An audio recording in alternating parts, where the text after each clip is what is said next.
let's not worry about my personal hygiene right now.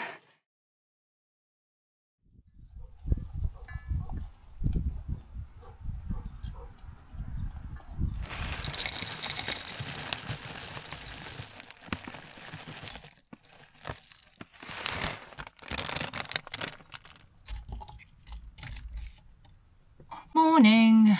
So it's Monday morning now. Spoke to you last on Friday, so we've had 2 days in the pod, relaxing, working, had a lot of naps, ate a lot of food, just snacked a lot of the time, and I don't really feel any better for it. Even though I've had 2 days to relax and to work, I've not done an awful lot of work, and although I've relaxed, I just feel out of love with life, if that makes sense. But today, we're going on a walk. It is raining, which I'm not that bothered about. It's a light rain, no real wind. I do need to get fuel on the way because I haven't touched my van since I got here on Wednesday, and when I arrived, the fuel light came on. She was doing fine. I think I had about a quarter of a tank left until I started hitting all these little hills around here. And then my fuel just went straight down. So she got about 40 miles left in her, according to the range. So I'm going to get dressed, get Winston in the van, who is asleep next to me, and we're going to go. And hopefully I can drag myself out of this funk that I'm in. Which...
So we're off to Tamar Trails, and I have to say that driving down south feels very different to driving in Scotland.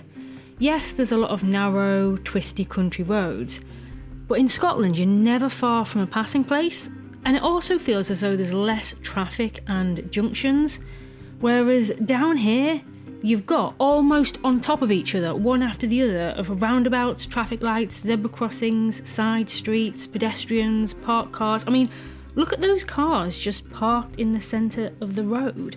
My eyes were working overtime in hazard perception.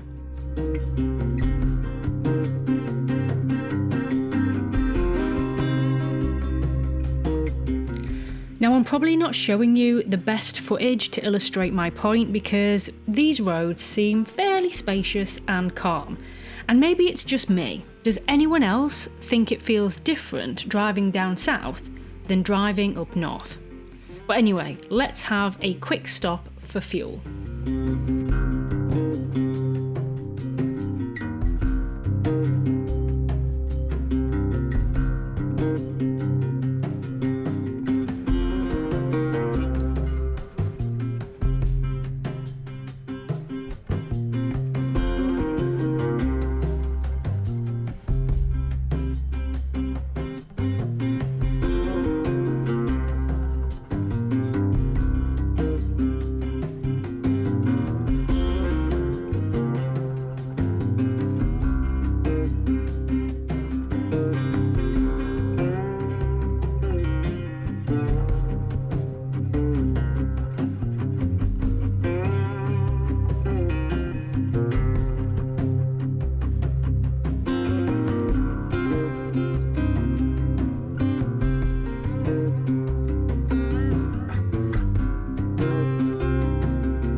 Right, so we ran out of music here, so I'm just going to speed this last bit up so we're not sat waiting all day.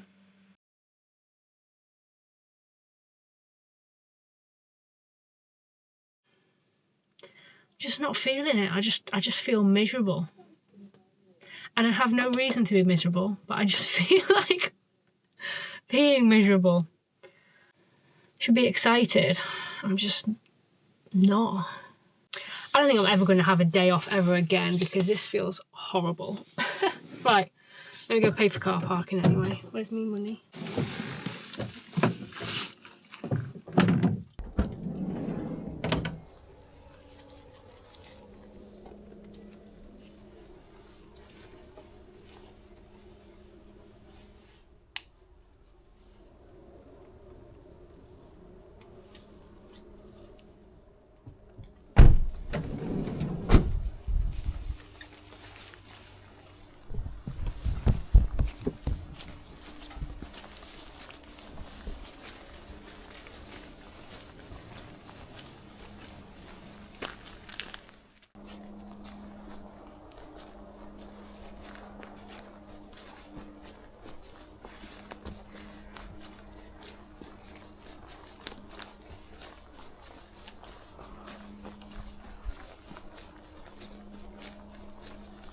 So car parking was £2.40 for the whole day.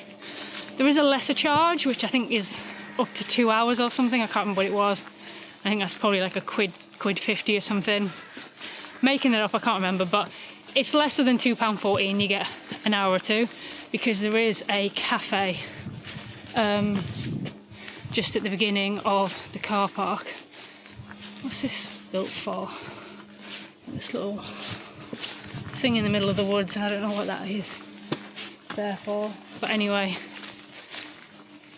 is it just me or does everything seem really dark? It's middle of the day. Well, it's middle of the morning. It's about 9:30, 10 o'clock. And everything just seems... Maybe this is just me being miserable again, but everything just seems lacking in colour. Even my dog's blending into everything.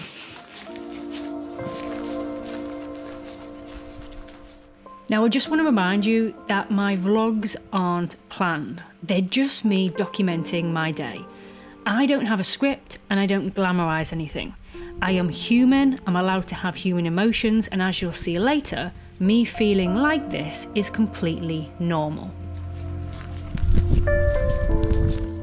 Considering I was on the campsite for the... Oh, hang on. Am I going left or right? Yeah.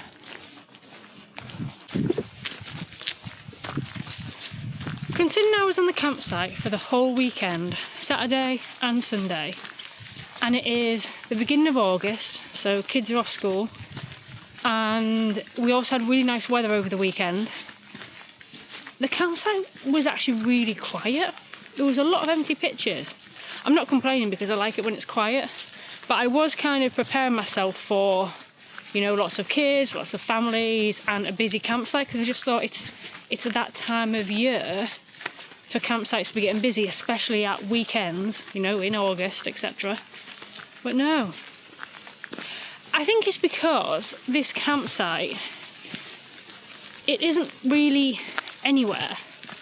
Like, yeah, I know it's kind of in Dartmoor National Park, but there's not that much from it. You have to drive out and stuff. It's not like... I mean, I suppose at this time of year, people are mainly going towards, like, beach campsites. If they're coming down south to Devon, they want to be able to get to the beach. You can't really get to the beach from this campsite without about an hour drive. So maybe that's why.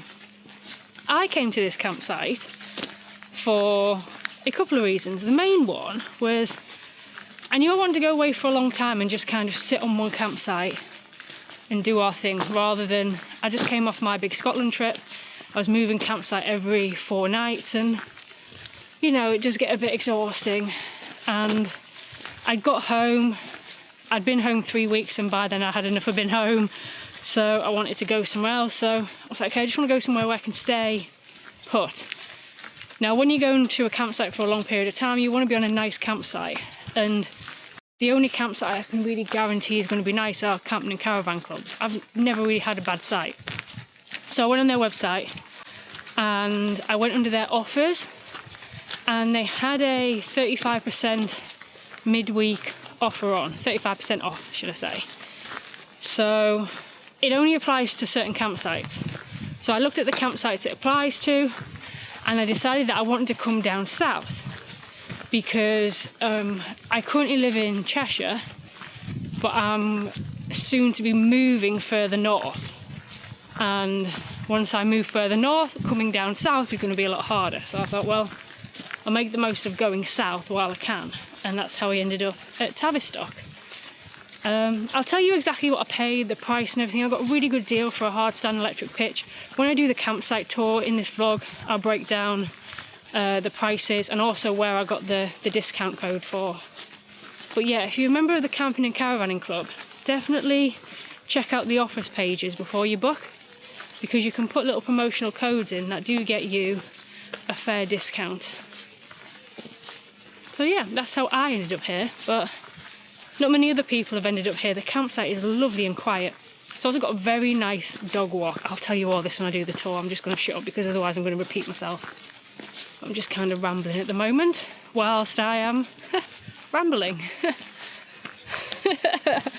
That tickled me far too much than it should do. Right, I need to check my map because I've been rambling and I don't know exactly where I am. So let's find out.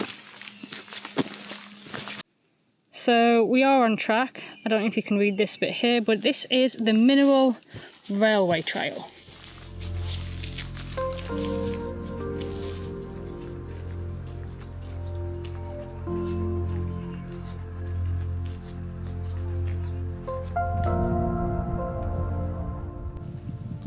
So you've got this huge tree, and look how deep the roots go down.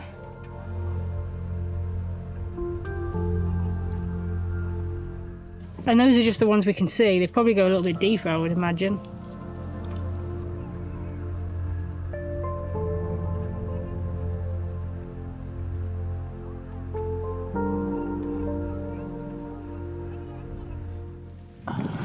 What do you think, Winst? Like trees? Or do you like treats more? I think you want treats more, don't you?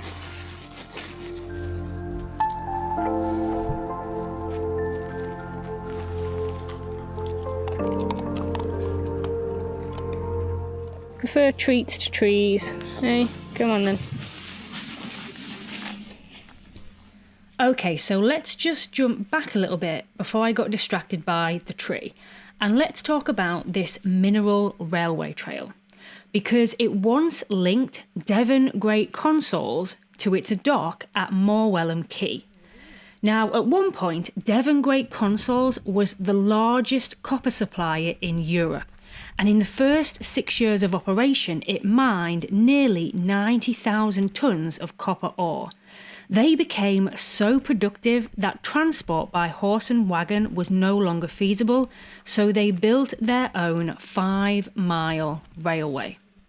Now, profits did start to drop as cheaper copper imports from abroad became available. So the business pivoted to produce arsenic, which could be extracted from the mine's scrap. And in the 19th century, it was the largest arsenic producer in the world, with its facilities covering 8 acres. Now, later on, the arsenic prices also fell, and the mine was abandoned in 1903. Now, the site did become active again during World War I, when arsenic was needed to produce blister gas, and production continued until about the 1930s.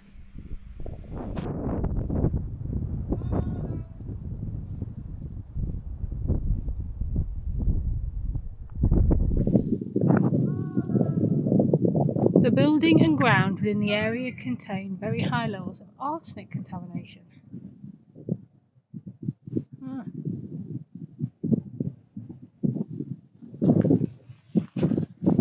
Let's just skip that, shall we?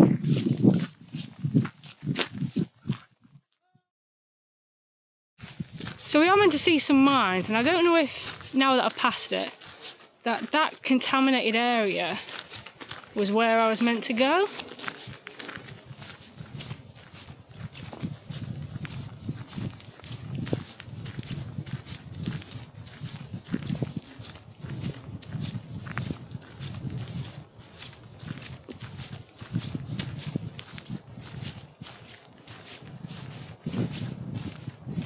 There it is again.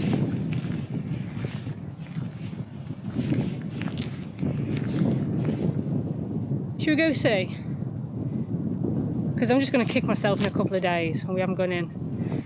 You're going to have to go on a lead, mister, because you can't wander around. Let's go have a look.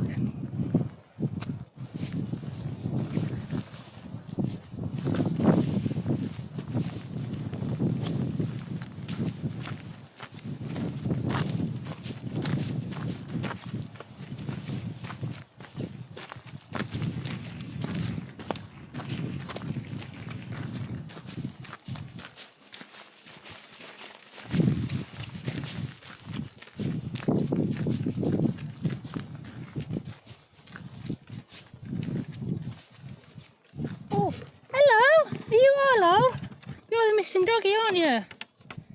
Hey? Hey, mate. Hello. Hello. Hey, hello. Hello. Come here, fuzzy. Come here. Come here. Oh, he's here. It's not my dog, it's yours. No, there's a guy who just passed. He was shouting him. His name's Arlo. Okay, so a quick interruption to schedule. You see that white dog that came up? When I was coming up the hill, a gentleman came down and he was shouting a dog, and he asked me had I seen a white skinny English pointer, and I said no, and he said he'd been shouting him for 45 minutes and he said he hasn't managed to find him. His other dog was with him, so he said he thinks he's just followed his nose, gone off and got a bit lost. Anyway, I said I'd look out for him, and if I found him I'd take him back to the visit centre. So the dog just came up. I unclipped Winston off the lead. I knew it wasn't going to go anywhere. And I tried to get hold of this one with some treats, but a guy just walked down and saw me trying to get hold of me. He said, "Is that your dog?" I was like, "No." I said, "But the guy who's lost it is over there." And he said, "Oh, this dog's been following me for about half an hour now. So obviously it's found a friend." I said, "The guy's gone over there and he's been shouting him. So he's going to take the dog, because it's following him anyway, hopefully back to its owner." So happy ending all round. The dog is fine. It'll be back with its owner soon. Anyway, let's get back to whatever this is.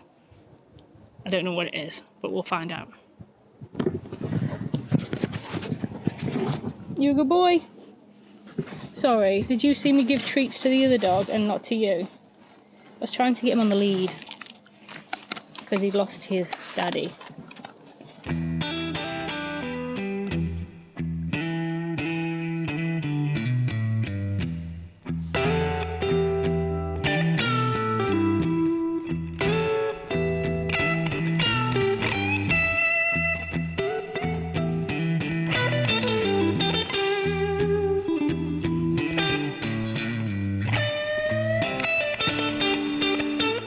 So this is Wheal Anna Maria, and it was one of the several mines that made up the Devon Great Consols mining complex.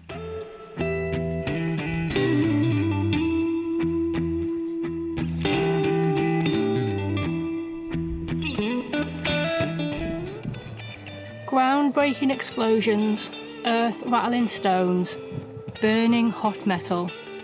Imagine.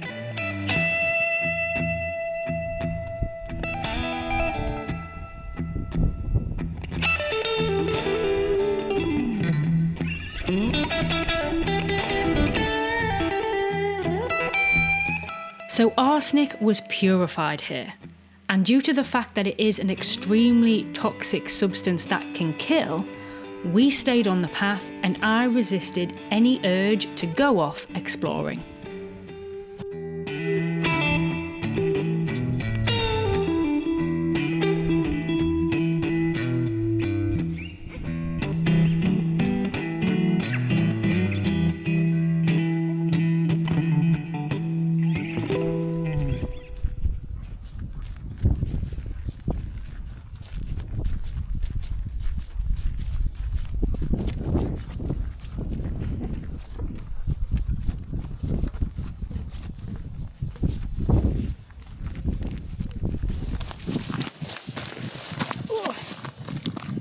There you go.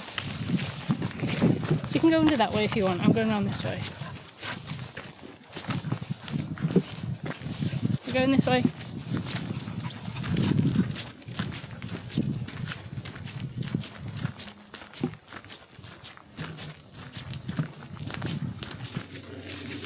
So I have to say that was quite interesting, and I'm glad that I went to go see it. But I'm still not as like, I don't feel as excited as what I usually feel about those things. Why am I feeling like this? Oh, hang on a minute. Is it? Oh, well, that explains it. My period's on its way. You probably don't want to know that, but that would explain a lot. It does have the habit of sucking the fun out of things, and it also explains why I've been snacking a lot. So even though I've been having like breakfast, lunch and dinner, I just never feel full, and I feel like I want to just keep eating and eating and eating. And it also explains why I've been miserable. So yeah, that's my excuse now. I actually feel happier now that I know it's just a normal thing. I suppose it's normal anyway, but you know what I mean. So yeah, that might be too much information for the vlog, but it does help explain a few things. Also explains why I have no energy. I've only walked 1.5 miles and I feel like I've done 5.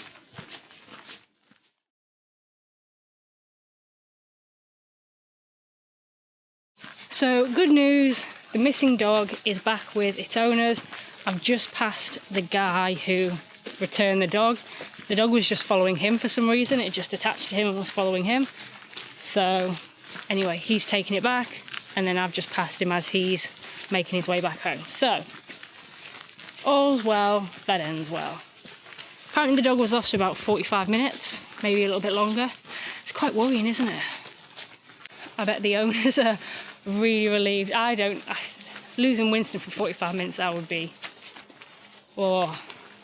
So a couple of times he goes off in bushes and I'll shout him and I don't hear anything for the first like 10 seconds.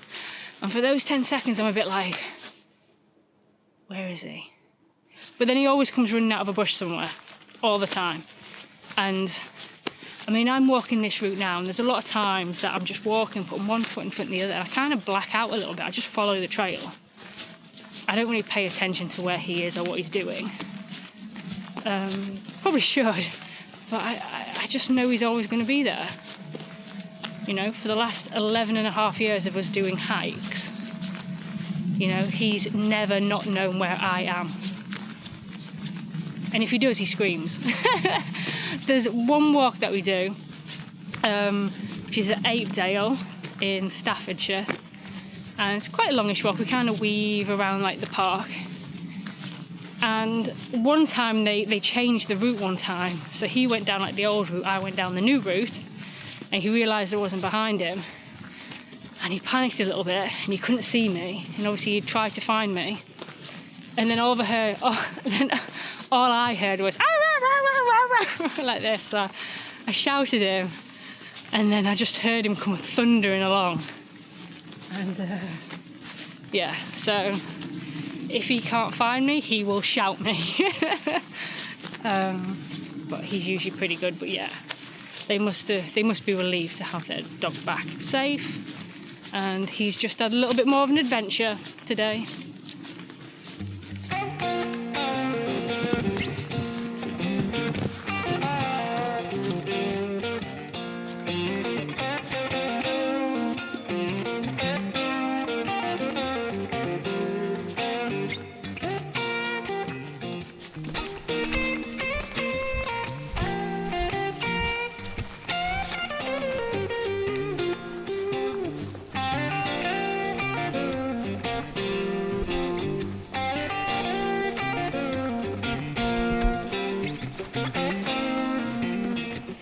Wrinkle straight on, let me check.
Hey Fuzzy, got cake. So I've just went and treated myself to some cake. Also because I thought, well, because I think that the car parking is so reasonable, you also get access to outdoor toilets as well. I wanted to spend some money in the cafe to kind of support it. And the cakes were, I'm sorry, this is going to make a clicking noise. And the cakes were very reasonably priced too, so I got 2 of them.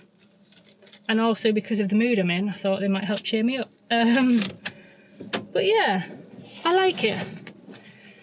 So I spent £5 on cakes and I spent £2.50 on parking. So I spent £7.50, actually the same price as what I spent to park in Wales when I climbed Penny Fan. And I paid £7.50 car parking, which I'm still not over yet. This is nice. Loads of trails. I mean, we did just short of, I think, 4.5 miles, but you could do a lot more. Lots and lots of different trails around. Parking all day for £2.40. Cafe, toilets. What more do you want from an outdoor place? Oh, and they also do them in the tree things. It's not a Go Ape, but it's like a Go Ape. And there's lots of little things around for children as well. Obviously, I'm not interested in that, so we go further out, but it obviously is family friendly as well. Right, let's drive back to the campsite.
Time for treats, and we have got, I can get to them, some new ones.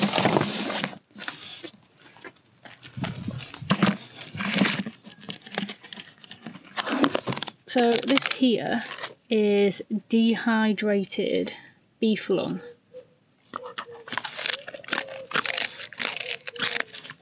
Which he's a fan of. I've also got them bits. These here are just like pork scratchings, like pig skin. And then duck's neck, chicken feet, pig's inner ears. But yeah, dehydrated beef lung. As you can see, he's a fan.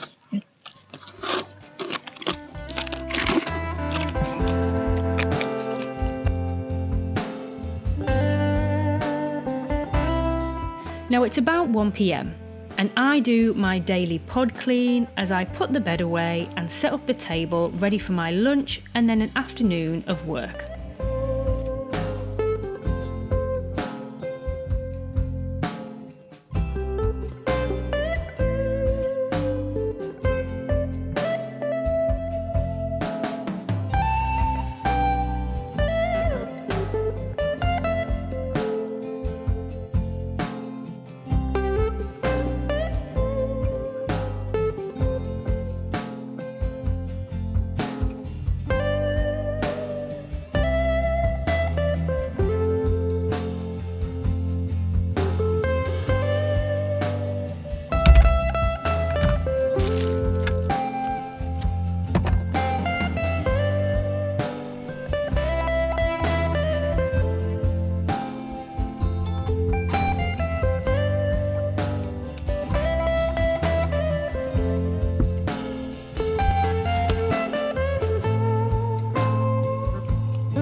So I've ate my cheese sandwich, but these are the cakes I got. So that's a carrot cake, and that is a Millionaire's flapjack. £2.50 each. Again, very reasonable. I'm going to eat the carrot cake now and try, emphasis on the word try, to save that till tomorrow. Not sure if it's going to last till tomorrow, but I'm going to at least put the effort in, I think. Or maybe I won't. We'll soon find out.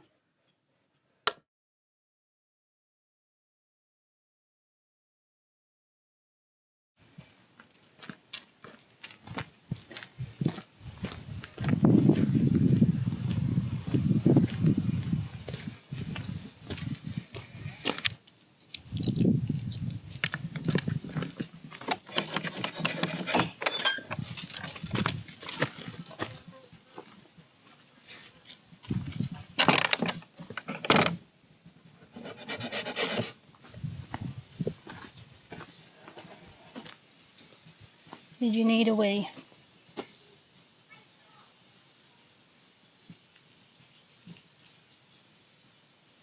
Oh, it's a big one. How much have you been drinking? It's a really big one.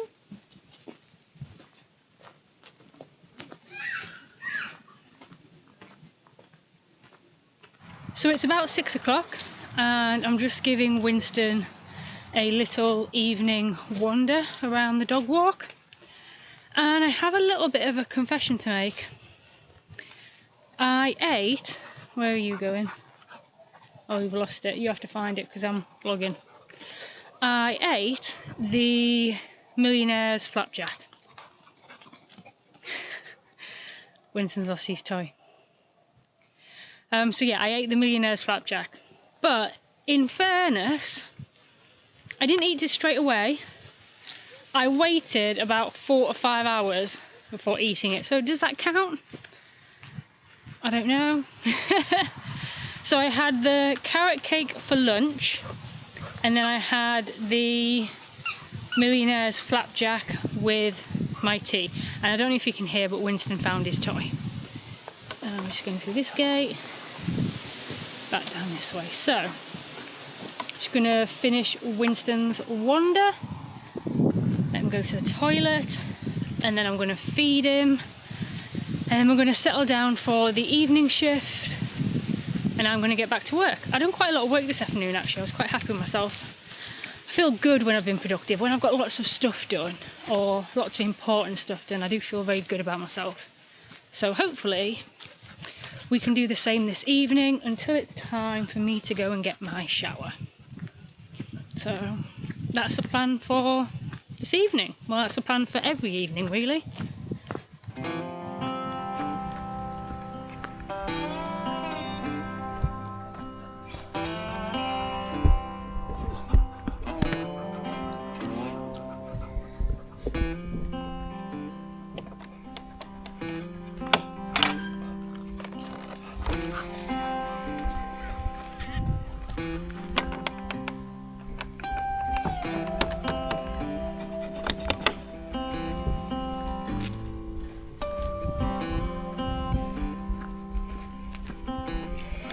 Is it time for your food? Is it? Is it time for your food?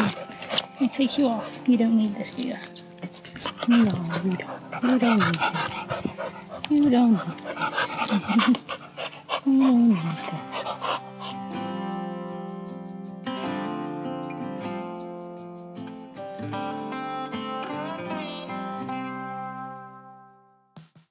And that was the end of another day in the pod.